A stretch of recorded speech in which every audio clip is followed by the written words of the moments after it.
Soldiers of the South African National Defence Force are set to withdraw from Cape Town's crime hotspots today. Operation Lockdown aimed to help the police patrol areas and reduce crime in the city's gang-infested areas. Well, we'll be crossing to ENC's Aisha Ismail in Bontehevel and Nobesitu Hejana in Nyanga to gauge public reaction on the ground to the deployment. Has it been effective or not? And also, how are people feeling now that the troops will be withdrawing today? First up, it's Aisha Ismail. Good morning, Aisha. Well, the army is leaving today. Do we know on the ground if their presence has made any difference in an area like Bontehevel? Well, it's still unclear whether the army will actually withdraw today, but officially today is D-Day. Now, the Western Cape Premier, Alan Winde, has written to President Cyril Ramaphosa asking him to extend the stay of the army, and he's saying that the communities have asked him to act on their behalf and ask for the army to stay a little longer. Now, the Minister of Defence has acknowledged this request from the Premier of the Western Cape. She says that there is a process that now needs to be followed. They need to first do a thorough assessment and the matter has to go to Cabinet. But I have been speaking to people here in Bontehevel who tell me that they've hardly seen the army in the 2 months that they've been deployed.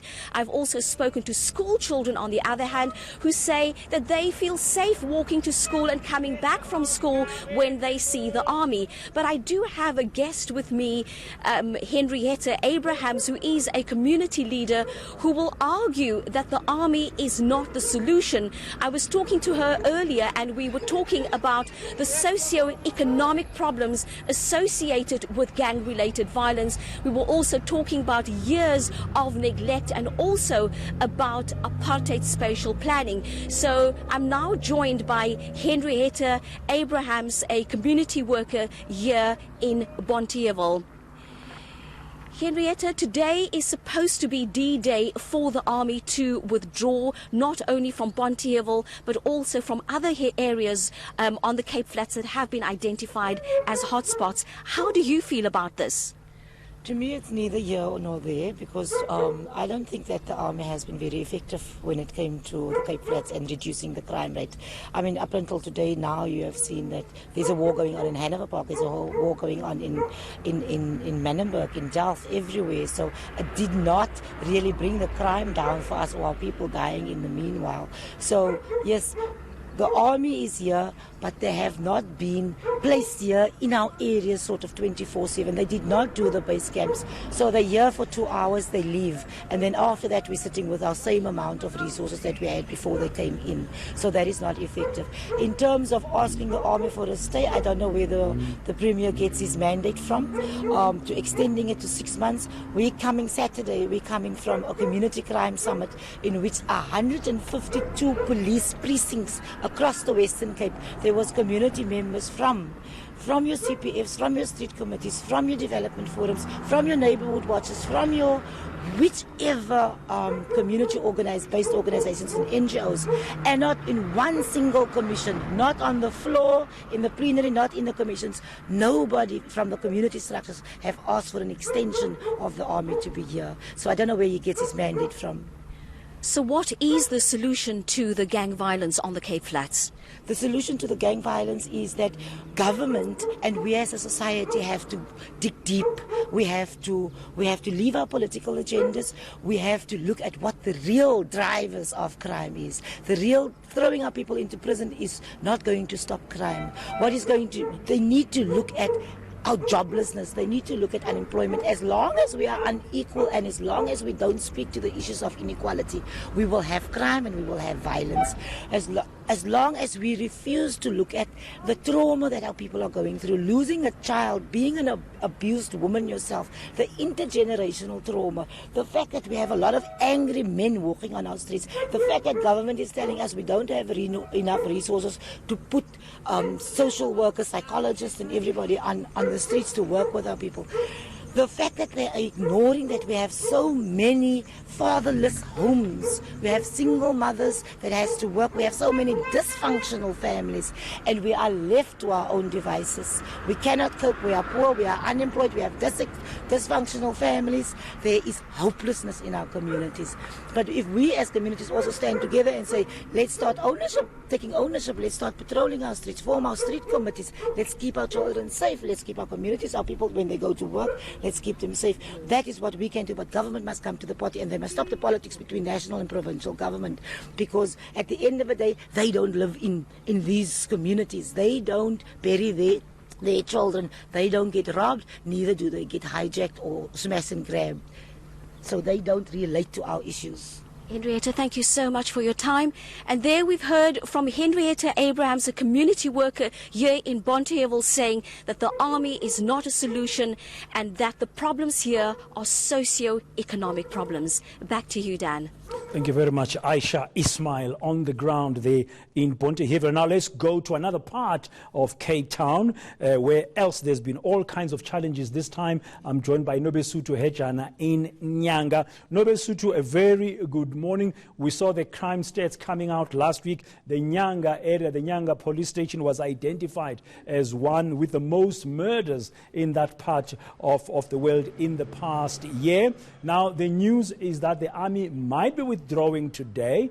There has been correspondence, according to Aisha Ismail, between Alan Winde, the Premier of the Western Cape, with national government, including the Defence Ministry, who've acknowledged receiving that correspondence, asking to extend the stay of the army on the ground. Certainly, Braden, 42% of attempted murder rates were recorded from the Cape Flats for the entire province, and over 83% of those are from the areas like Nyanga, Philippi, and they consist of gang-related crimes. Now with me I am joined by Ubutkaya from SANDF, who's just going to be telling us, as the community, there are talks that the army is leaving Cape Town, or rather the Cape Flats. Butkaya, as SANDF, obviously you deal with the community as well as the government. What is your reactions to the news that the army might withdraw today? Enkosi msasazi, kwicala labahlali singathi if urhulumente udecide ukuyirhoxisa iarmy, ayinakusincedisa kakhulu loo nto, kodwa ke singenawukhala kangako because ngeli xeshana belapha akukho nto sinoyibalula kakhulu apha enyanga sithi siyibona ingumahluko abawenzileyo. Isizathu soko kukuba baqale xa kuqala unyaka mali, so istats esigqiba uphuma ngoku akho nto bayidlalileyo kuso, kungona sinofumana ingxelo mhlawumbi emveni kweli xeshana bebelapha bathi benze u-A no B no C. Kungelishwa ke loba msasazi xa kusenziwe ezi deployment azizi kwizikhokhelo zabahlali, bayagqiba abagqibayo abasikhokheleyo bathumele ezitishini zethu nendlela yabo yosebenza ufumanisa uba asiyazi noyazi. Thina abantu bahlala ncakasana apha enyanga babaziyo ubundlobongela balapha enyanga uba bubheyise kweziphi iingingqi kakhulu. Okay, I was talking to some community members who were saying that the army is not a solution. They need more visibility from the police. Would you agree with that sentiment? Msasazi bendisaya apho ndivumelana nabo, ngoba amapolisa ngawona sihlala nawo apha sisebenza nawo imihla nezolo, sizi izikhokhelo zokuhlala sincedisana nayo.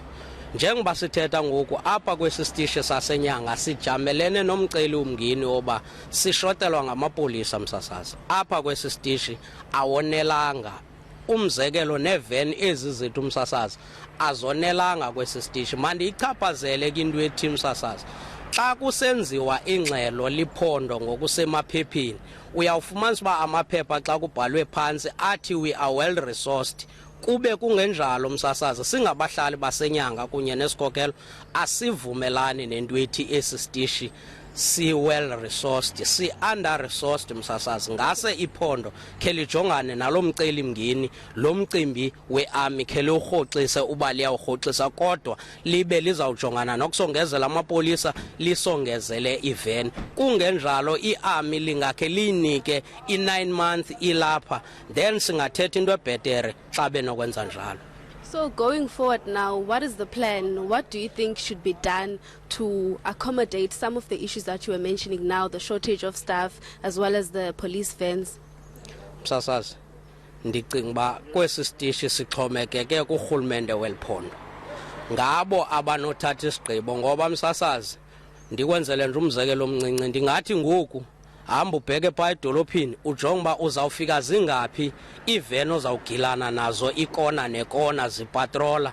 Ndithi jikela ngalo mzuzu simileyo apha enyanga ukhangela into yoba ngaba xa usehla ngesi strato sibheka ngase-cross road uzawudibana neeveni ezingaphi, ngoba kungenxa yoba ziyashota msasazi. Iphondo makhe lijonge into yoba ngaba okwalo mzuzu alinobekhe libe lithatha noba kukwezi zisedolophini zininzi zingenzi into, khe babe bezisa apha enyanga kunye nestaff msasazi xa bengenaso esi-ready for ukusideploy enyanga.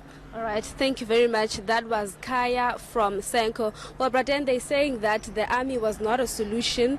It was here for a short period of time. They're calling on the government to assist maybe in deploying the army for more than 9 months. And they're saying that in this particular station in Nyanga, there's a shortage of cars as well as the police officers. So they're saying that more police deployments are needed in the areas, and the army is not a really a solution to fight crimes in the areas. Braden.